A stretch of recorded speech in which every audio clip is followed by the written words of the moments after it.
আজকে ধনেপাতা নিয়ে আলোচনা করছি। কিছু নতুন তথ্য, এগুলো করুন এবং এর থেকে উপকৃত হন।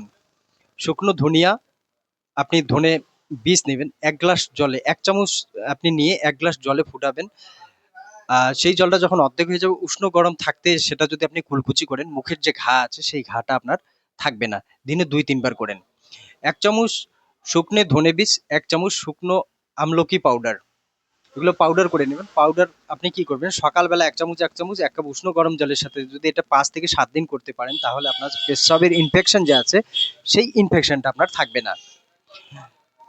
সবুজ ধনিয়া পাতা বা শুকনো ধনিয়া আপনি নিয়ে নেবেন, সেটা পেস্ট করে লাগালে আপনার নাকের যে রক্ত পড়ে যাদের, সেটা নাকের মধ্যে প্রলেপ দিবেন, দেখবেন যে কিছুক্ষণের মধ্যে আপনার নাকের রক্ত পড়া বন্ধ হয়ে গেছে।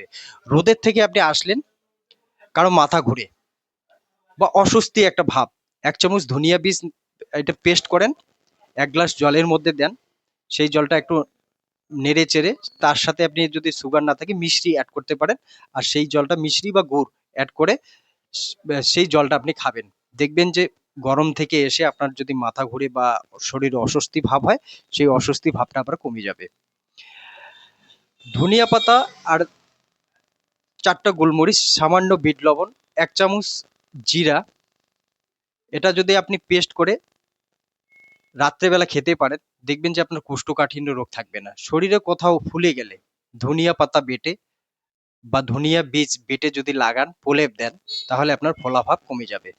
ধনিয়া পাতা মিহি করে বেটে ২ চামচ নিয়ে সামান্য আপনি কি করবেন, মিশিয়ে কয়েকদিন খেলে ঘুমের যদি আপনার সমস্যা থাকে সেই সমস্যার সমাধান করতে সাহায্য করবে।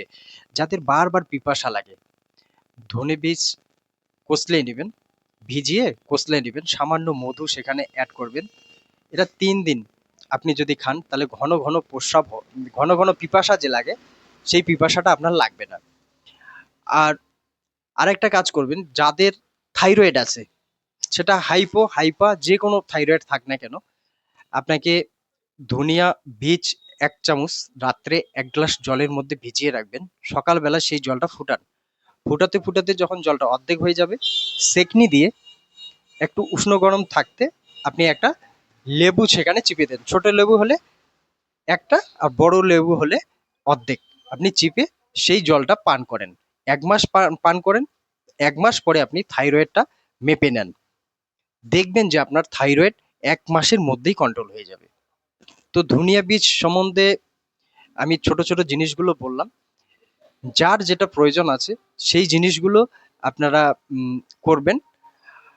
তো বাড়িতেই এই ছোট জিনিসগুলো আছে, বাড়িতেই আমাদের এই ধনিয়া বীজ, মৌরি, জিরা, তো এগুলো নিয়ে আমি আলোচনা করছি। আর এগুলো ছোট ঘরেরই জিনিস, আপনারা ব্যবহার করুন, একটু বেশি দিন ব্যবহার করেন, দেখবেন যে আপনারা উপকৃত হবেন।